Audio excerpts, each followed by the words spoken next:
कोई कहे I love Jesus, I love Abdullah या जो भी है, कह रहे नई परंपरा डाल रहे हैं ये लोग। तो तुम क्या रोकोगे? तुमने नई परंपराएं नहीं डाली। हम बचपन में राम राम जी सुनते थे अपने बाप दादों से, कोई निकलता था नमस्ते जी जय राम जी की, ये होता था। अब क्या होता है? जय श्री राम, जय श्री राम। भाई वो राम तो बहुत ही सौम्य साधारण व्यक्तित्व के एक इंसान थे जो सब में एक प्यार मोहब्बत जनरेट करते थे। तुम तो इतना भयंकर नारा लगाते हो कि दहशत होती है, हम लोगों को भी दहशत होती है कि ये जब नई नई चीजें पैदा करते हैं तो इन पर तो कोई नहीं भड़कता। अब कोई अगर अपने, देखिए हर चीज परिवर्तनशील है, कोई अगर परिवर्तन के रूप में अगर ये कहने लगा कि आई लव मोहम्मद या जो भी कहा, तो उसको लेकर इतना भयंकर विवाद खड़ा करने का मकसद ये है कि आने वाले त्योहारों के सीजन में एक ऐसा मुद्दा खड़ा कर दिया जाए जिससे कि लोगों को महंगाई, बेरोजगारी और अपने दुख तकलीफ, अपने जो बच्चे नशेड़ी हो रहे हैं, जिस तरीके से बच्चों के रोजगार नहीं है, जिस तरीके से दोस्तों आज की इस वीडियो को ज़्यादा से ज़्यादा शेयर कीजिएगा, क्योंकि आज की इस वीडियो में मैं आप लोगों के साथ में एक खास वीडियो शेयर करने जा रहा हूं। दोस्तों अभी आप लोग स्क्रीन पे एक महिला को देख पा रहे हैं।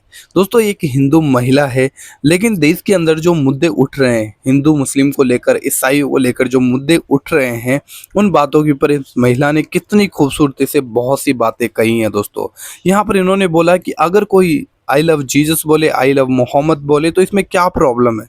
क्या आप अपने धर्म के नाम पर, अपने देवी देवताओं के नाम पर नहीं बोलते? अगर आप इस बात को मुद्दा बना रहे हो तो कहीं ना कहीं ये चीज़ें बिल्कुल भी देश के लिए अच्छी नहीं है। तो मैं चाहता हूं कि दोस्तों आप इस वीडियो को देखें और चैनल पे पहली बार आए हो, चैनल को जरूर सब्सक्राइब करिए और बेल आइकन को जरूर प्रेस कीजिए। आइए देखिए इस वीडियो को। एक जो आई लव मोहम्मद कोई गाली तो नहीं है। अब जब हम कहते हैं जय श्री राम, हम जब कहते हैं जय हनुमान, तो इसमें कौन सी गाली की बात है भाई? कौन सी दिक्कत की बात है? कहो भाई। कोई कहे I love Jesus, I love Abdullah या जो भी है, कह रहे नई परंपरा डाल रहे हैं ये लोग। तो तुम क्या रोकोगे? तुमने नई परंपराएं नहीं डाली। हम बचपन में राम राम जी सुनते थे अपने बाप दादों से, कोई निकलता था नमस्ते जी जय राम जी की, ये होता था। अब क्या होता है? जय श्री राम, जय श्री राम। भाई वो राम तो बहुत ही सौम्य साधारण व्यक्तित्व के एक इंसान थे जो सब में एक प्यार मोहब्बत जनरेट करते थे। तुम तो इतना भयंकर नारा लगाते हो कि दहशत होती है, हम लोगों को भी दहशत होती है कि ये जब नई नई चीजें पैदा करते हैं तो इन पर तो कोई नहीं भड़कता। अब कोई अगर अपने, देखिए हर चीज परिवर्तनशील है, कोई अगर परिवर्तन के रूप में अगर ये कहने लगा कि आई लव मोहम्मद या जो भी कहा, तो उसको लेकर इतना भयंकर विवाद खड़ा करने का मकसद ये है कि आने वाले त्योहारों के सीजन में एक ऐसा मुद्दा खड़ा कर दिया जाए जिससे कि लोगों को महंगाई, बेरोजगारी और अपने दुख तकलीफ, अपने जो बच्चे नशेड़ी हो रहे हैं, जिस तरीके से बच्चों के रोजगार नहीं है, जिस तरीके से स्कूल कॉलेजों की फीस आसमान छू रही है, वो सब भूल जाए। कानपुर पुलिस का ये कहना है बिना परमिशन के लोगों ने बोर्ड लगाया ना आई लव मोहम्मद का। देखिए परमिशन क्या ये लोग लेते हैं? ये जो हुड़दंग मचाते हैं ये उसकी परमिशन लेते हैं। ये किसी की मॉब लिंचिंग करते हैं, उसकी परमिशन लेते हैं। किसी रेस्टोरेंट में कोई बच्चे अगर खाना खा रहे हैं तो वहां से निकाल कर उसकी हत्या कर देते हैं, उसकी परमिशन लेते हैं। ये इतने भयंकर कांड करते हैं। क्या ये किसी एक बुजुर्ग जो चल रहा है ट्रेन में, उसके बैग में अपनी बेटी के लिए कुछ खाना लेके जा रहा है, उसको गाय का मांस बताकर उस बुजुर्ग को इतना प्रताड़ित करते हैं, मारते हैं, उसकी परमिशन लेते हैं? जो रेलवे पुलिस में वो जो एक आदमी चुन चुन कर मुसलमानों पर अटैक करता है, वो क्या परमिशन लेके करते हैं? तो ये जो इनकी कहानी है, ये जो इनका तरीका है, ये इस समाज में जहर फैलाकर आम जनता के दुख दर्द तकलीफ से ध्यान हटाने का जज्बा एक काम है और फेलियर है ये सरकार हर फ्रंट पे। ये किसानों की समस्याओं का समाधान नहीं कर सकी, ये मजदूरों की समस्याओं का समाधान नहीं कर सकी। इन्होंने 40 कानून जो मजदूरों ने सदियों के संघर्ष से प्राप्त किए थे, जिस किसान को एमएसपी देकर और किसान को जो है कर्जे माफी और दूसरे तरह के प्रलोभन देकर सरकारें चाहती थी कि किसान और अधिक अन्न उपजाए, जिससे कि यहाँ के लोगों को खाना मिल सके, और हरित क्रांति उसका परिणाम रहा। आज ये सरकार ट्रंप के चरणों में नतमस्तक है और वहां से जो वो उनका कचरा लेकर आने के लिए बेताब है, और ट्रंप इसीलिए बार बार तरह तरह के प्रतिबंध लगा रहा है, क्योंकि सरकार अपने आप नहीं चाह रही। सरकार दूसरे के कंधे पे बंदूक रख के काम चलाना चाह रही है कि किसानी खेती बर्बाद अगर करे तो ट्रंप करे और हम कहें कि हमारे बस की बात नहीं है। जैसे अब तो देश भर में आई लव मोहम्मद को लेकर जुलूस निकाले जा रहे हैं, लोग सड़कों पर आ रहे हैं। देखिए हम तो कहते हैं धार्मिक उन्माद चाहे किसी भी धर्म के लिए हो, वो एक गलत चीज है। चाहे वो इस्लाम के लिए हो, चाहे वो हिंदू धर्म के लिए हो, चाहे वो क्रिश्चियनिटी के लिए हो।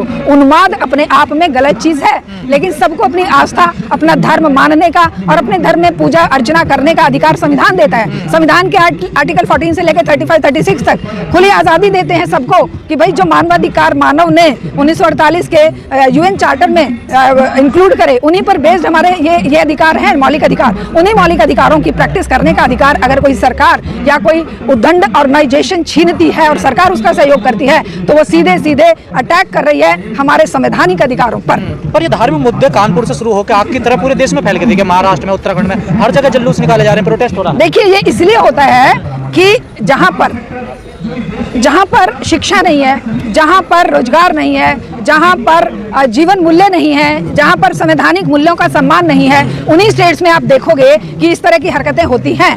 क्या कभी आपने सुना है कि केरला में इस तरह के हादसे होते हैं, या आपने तमिलनाडु में देखा है या कर्नाटका में देखा है जो इस तरह का जो ये मॉब लिंचिंग की घटनाएं या इस तरह से जो अटैक होते हैं, तरीके से लोगों को गुमराह किया जाता है? ये अज्ञानता का सीधा सीधा एक परिदृश्य है, क्योंकि जिसके अंदर वैल्यू नहीं होगी, जो शिक्षित नहीं होगा, जो सामाजिक संवैधानिक और वैल्यूज को नहीं पहचानता होगा, वो व्यक्ति कुछ भी करने के लिए, जरा से नशा करा दो क्योंकि बेरोजगार हैं, 500 रुपए का नोट पकड़ा दो, वो कुछ भी करने के लिए तैयार होंगे, चाहे कोई भी धर्म का हो। ऐसा मुद्दे इतनी तेजी से क्यों फैल जाते हैं? क्योंकि सरकार चाहती है विश्व में कहीं पर भी सरकार की मर्जी के बिना ना कोई उपद्रव होता है। सरकार चाहे तो वो एक दिन में कहीं पर भी उठने वाली बात को खत्म कर सकती है, धार्मिक विवाद को। सरकार के हाथ में वो ताकत है। सरकार को हम चुनते क्यों हैं? तो वही सवाल होता है ना, पुलिस कार्रवाई करती है तो फिर ये कहा जाता है भेदभाव हो रहा है। पुलिस कार्रवाई नहीं करती है, पुलिस माइनॉरिटी के खिलाफ कार्रवाई करती है। और पुलिस का जो एक जो रुख है ना, वो एक पक्ष को संतुष्ट करने का।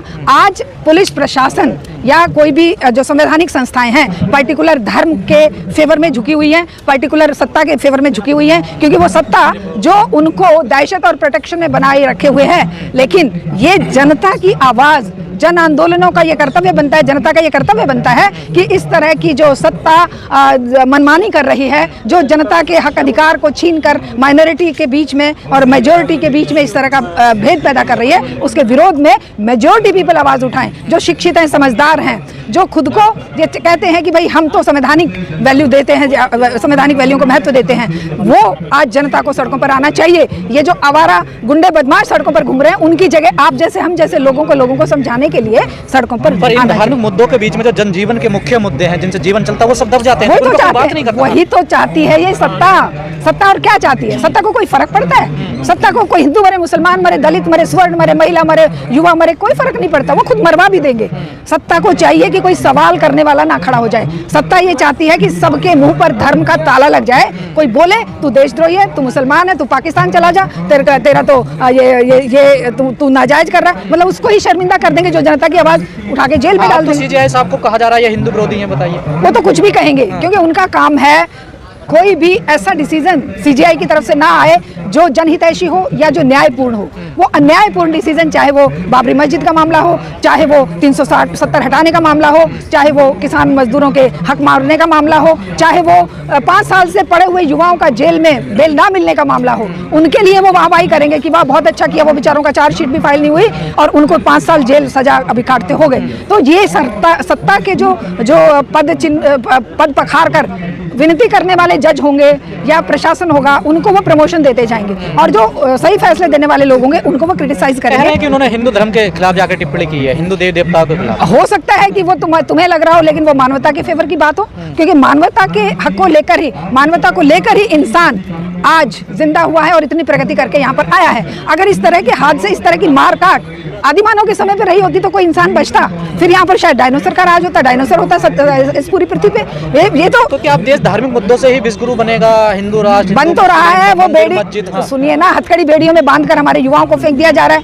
88 लाख की वो फीस लगाई जा रही है वीजा की, है वहाँ पर सारे लोग जो है दहशत में जी रहे हैं, जो फॉरेन में गए हुए हैं। हमारे भी बच्चे फॉरेन में गए हुए हैं, हर एक को दहशत लगती है, क्योंकि इस विश्वगुरु ने भारत की प्रतिष्ठा को पैरों तले कुचलवा दिया है। आज भारत का कोई भी सोवियत संघ के रूप में भारत का एक अभिन्न मित्र होता था, जो 20 वर्ष की संधि के साथ वो संधि एक्सटेंड होती जा रही थी, लेकिन आज रूस को भी इन्होंने अपने खिलाफ खड़ा कर दिया है। वो भी पाकिस्तान के फेवर में बात कर रहा है। एससीओ की मीटिंग हो, चाहे वो सार्क की मीटिंग हो, चाहे वो ये जो ब्रिक्स की मीटिंग हो, सब में हमारे मुंह पे ताला लग जाता है। ताला कहाँ खुलता है? जहाँ हिंदू मुसलमान की बात होती है। हम कपड़ों से पहचानेंगे, हम उनको वो जो तुम्हारे भैंसे छीन ले जाएंगे, मंगल यहाँ बोलेंगे, वहां पर मुंह पे ताला लग जाएगा। वहां पर वो एक शब्द नहीं बोलेंगे। ट्रंप गालियां देगा, ट्रंप कहेगा हमने पाकिस्तान का युद्ध दबाव में बंद करवाया, तो वो चुप रहेंगे। लेकिन वो जब जन्मदिन की बधाई देंगे तो वो भरतनाट्यम करने लगेंगे, वो कथक करने लगेंगे, वाह वाह वाह वाह वाह, बहुत सम्मान दे दिया। लेकिन जब हमारे अगले ही दिन हमारे बच्चों पे 88 लाख की वीजा फीस लगा दी, एक शब्द नहीं बोला, एक शब्द नहीं बोला गया। कम कर दी ना, हाँ, वो पहले लूटा, है, पहले 100 लाख करोड़ लूट लिया, अब जो है 2 रुपए वापस देके उत्सव मनाओ, जीएसटी उत्सव मनाओ। अरे तुम लूटने लगे। सब सांसद जाएंगे देखिए। हाँ, जूते मतलब जूते मार के जूता दान। हाँ, गाय मार के जूता दान, भाई साहब ठीक कह रहे हैं। मतलब लूटा देश के लोगों की, आम जनता का जीवन जो है अस्त व्यस्त हो गया। कितने ये जो छोटे उद्योग बंद हो गए, कितने लोगों के रोजगार चले गए, कितने बच्चे जो हैं वो। तो इस उत्सव में आप शामिल नहीं होंगे? उन्हीं को मुबारक हो। हम जो उत्सव हम करना चाहते हैं, हम चाहते हैं इस जनता की मुक्ति का जब उत्सव होगा, जब मजदूर, किसान, महिला, नौजवान, युवा, छात्र जब मुक्त होगा इस पूंजीवाद के शिकंजे से, तब हम उत्सव मनाएंगे। और वो उत्सव मनाने का अब समय ये खुद ला कर देंगे, क्योंकि जिस तरह के गले काट पॉलिसीज ये बना रहे हैं, जनता ज्यादा दिन बेचारी कैसे चुप रहेगी। अब दोस्तों आप लोगों ने इस वीडियो को पूरा देख लिया, जहां पर आप लोगों ने इस महिला की बातों को सुना है। दोस्तों आप लोग जानते हैं कि मैं बात यहाँ पर मसीह लोगों की ही करूँगा, मैं और किसी भी फील्ड की बात नहीं करूँगा। जो मसीह लोगों पर जो सताव है, जो हमारे देश में अलग अलग राज्यों में जो धर्मांतरण विरोधी कानून लेकर आए जा रहे हैं, तो ये बातें कहीं ना कहीं आज इस बात को प्रकट करती है कि देश के अंदर कि हमारे अलावा कोई और रहे ना, वो अपने ईश्वर को आराधना ना करे, वो प्रार्थना ना करे। अगर कोई ऐसा कर रहा है तो हम उन्हें दबाएंगे, धर्मांतरण के नाम पर उनको सताएंगे। तो ये चीज़ें हैं। यहाँ पर इस महिला ने इस बात को बोला है कि अगर कोई आई लव जीसस बोले, आई लव मोहम्मद बोले, तो उसमें क्या प्रॉब्लम है? क्या आप जो हिंदू लोग हैं, क्या जय श्री राम नहीं बोलते? क्योंकि श्री राम एक बहुत ही अच्छे आदर्श पुरुष थे, एक बहुत अच्छे इंसान थे वो, अगर वो देखा जाए तो। क्योंकि वो पृथ्वी पर रहे जो हिंदू शास्त्र के अनुसार, तो उनका जो नेचर था बहुत अच्छा था। लेकिन आज जब आप इस तरीके से हिंदू मुस्लिम कर रहे हो और आप राम के नाम पर इतने उग्र होकर नारे लगा रहे हो, ये बातें कितनी हद तक सही है, इस महिला ने इस वीडियो में बताया दोस्तों। बाकी दोस्तों आपका इस वीडियो के बारे में क्या सोचना है, हमें ज़रूर इस वीडियो में ज़्यादा से ज़्यादा कमेंट कीजिए और वीडियो को ज़्यादा से ज़्यादा शेयर कीजिए। और बताना चाहते हैं कि हमारे इस वीडियो को बनाने का मकसद किसी धर्म, जात, व्यक्ति विशेष, संगठन को ठेस पहुंचाना, टारगेट करना बिल्कुल भी नहीं है।